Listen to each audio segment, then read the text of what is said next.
विकास प्राधिकरण के भ्रष्टाचार के किस्से तो आपने बहुत सुने होंगे और बहुत देखे होंगे, लेकिन आज हम आपको जिस भ्रष्टाचार के बारे में बताने जा रहे हैं उससे न सिर्फ लोगों का आर्थिक नुकसान हो रहा है बल्कि 192 परिवारों की जान पर भी आ गई है। जी हाँ, इस वक्त हम केडीए के रेजिडेंशियल एरिया में खड़े हैं, ओ ब्लॉक के अपार्टमेंट में। ये ब्लॉक ए है और मैं आपको अपने पीछे दिखाऊंगा कि ये पूरी बिल्डिंग बनी हुई है, जिन दोनों बिल्डिंगों में 192 परिवार अपना जीवन यापन कर रहे हैं। ये 192 परिवार इन्होंने कानपुर विकास प्राधिकरण से फ्लैट खरीदे और यहाँ पर रहने को आ चुके हैं। लेकिन इसके अंदर चलकर हम आपको दिखाएंगे कि केडीए का वो भ्रष्टाचार जिससे कि 192 परिवार की जान जोखिम में है। अब हम केडीए की बनाई हुई बहुमंजिला इमारत के ग्राउंड फ्लोर पर खड़े हैं और हम आपको यहाँ से केडीए का वो भ्रष्टाचार दिखाएंगे जिसको देखकर आपको भी एहसास होगा कि यहाँ पर 192 परिवारों की जान जोखिम में। आप मेरे पीछे देख सकते हैं, ये 20 फुट की लेंथ का एक पिलर है।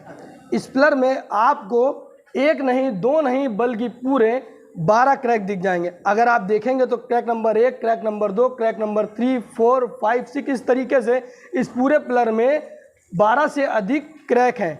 अगर आपको ये लग रहा होगा कि ये क्रैक सिर्फ इसके प्लास्टर का है तो ये आपकी भूल है, क्योंकि यहाँ के निवासी गणों ने एक क्रैक को खोल कर देखा तो उसमें बीम में भी क्रैक है। वो जगह भी हम आपको दिखाएंगे, आइए मेरे साथ। हम केडीए द्वारा बनाई हुई उसी बहुमंजिला इमारत के उसी ग्राउंड फ्लोर में खड़े हैं।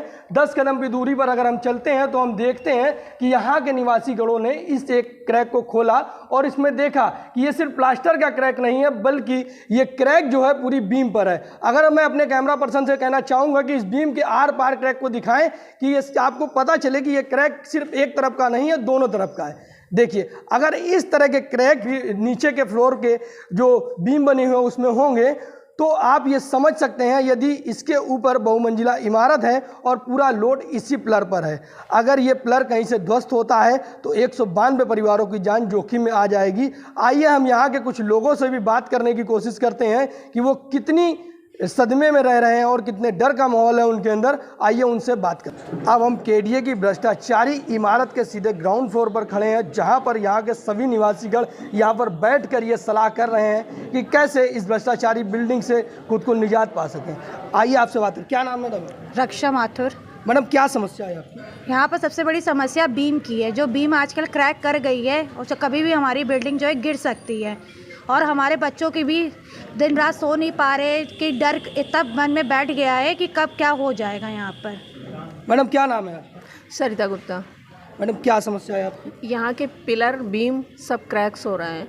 जब पिलर और बीम ही क्रैक हो रहे हैं तो फिर बिल्डिंग कहाँ जाएगी? देखिए, जैसा कि यहाँ के लोग बता रहे हैं कि बिल्डिंग के पिलर, नीचे के ही पिलर, सबसे पहले तो हम आपको सीधे ग्राउंड फ्लोर में ही लिए हुए हैं जिसके ऊपर एक बहुमंजिला इमारत है। आप ये अंदाज़ा लगा सकते हैं कि पूरी बहुमंजिला इमारत का लोड ही इन पिलर पर है। वही पिलर नीचे से आर पार हो रहे हैं और क्रैक दे रहे हैं। आइए और लोगों से बात करते हैं। सर, क्या नाम है आपका? मेरा नाम DS बाग है।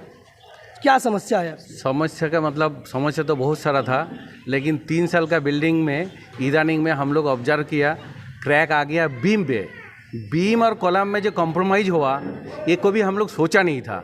बहुत उम्मीद के साथ हम लोग इधर आया था, बहुत मन में सपना था जो केडीए रेसिडेंसी एक बना, हम लोग सब मिलजुल करके रहेंगे, खुशहाल हम लोग थे। जब क्रैक दिखाई दिया, क्रैक प्रोपागेट हो रहा है, इसका लाइफ के लिए बहुत ही खतरनाक है। हम लोग कैसे जूझेंगे हम लोग कोई सोच नहीं पा रहा है, हम लोग बहुत वरीड है। सर, क्या नाम है आपका? मेरा नाम रमेश कुमार जायसवाल है। बहुत सारे लोगों ने अपनी अपनी परेशानियां बताई। मुख्य बिंदु मैं ये कहना चाह रहा हूं कि योगी जी महाराज की सरकार में जहां भ्रष्टाचार पर जीरो टॉलरेंस की नीति अपनाई जा रही है, जब हम लोगों ने ये समस्या केडीए को बताई तो वहां से अधिशासी अभियंता मिस्टर धीरेन्द्र वाजपेयी आए। उन लोगों ने इनको सारी क्रैक्स को देखा और माना कि ये लाइफ थ्रेट वाला मामला है।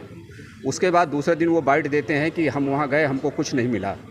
हम लोग जब उनसे बात करते हैं तो वो स्टेटमेंट अपना यहाँ हम लोगों को लहरा दे करके हम लोगों के पक्ष में बोलते हैं और जब अपने ऑफिस में जाते हैं तो बताते हैं वहाँ कोई समस्या ही नहीं है। सर, केडीए के अधिकारी तो लगातार ये कह रहे हैं कि इस बिल्डिंग में जो भी क्रैक्स हैं वो सिर्फ प्लास्टर के हैं, पिलर में कोई भी क्रैक नहीं है। इस पर क्या कहें? इस पर हम आपको कहना चाहेंगे कि उन लोगों ने हम लोगों को गुमराह करने के लिए एक व्यक्ति को पकड़ के लाए। उन्होंने बताया कि HBTU में ये सिविल इंजीनियरिंग विभाग में नौकरी करते हैं।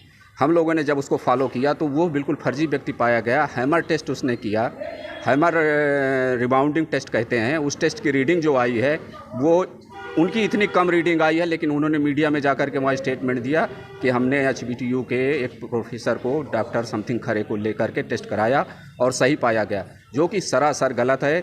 चीटिंग है हम लोगों के साथ और प्रशासन को गुमराह कर रहे हैं। हम लोगों को फर्जी सूचनाएं ऊपर बताते हैं, हम लोगों की कोई बात उच्च अधिकारियों को नहीं बताते। हम ऐसा नहीं कहेंगे, कमिश्नर साहब ने हम लोगों को बहुत सपोर्ट किया। जब उनके पास ये लगा उन्होंने तुरंत बहुत हार्ड चिट्ठी लिखी, उस पर रात में वो लोग आए। सर, शासन प्रशासन से अब आप क्या मांग करते हैं? शासन से हमें उम्मीद है कि कोई नहीं सुनेगा तो महाराज योगी जी महाराज सुनेंगे हमारी बात। देखिए, यहाँ के लोगों ने साफ तौर पर यह कहा है कि उन्होंने प्रशासनिक अमले से सभी से गुहार लगा ली।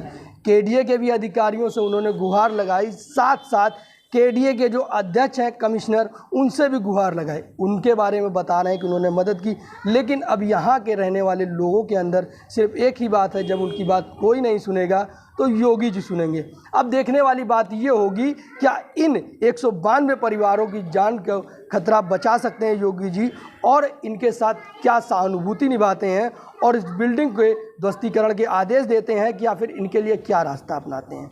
मीडिया ब्रेक के लिए प्रदीप राठौर, कानपुर।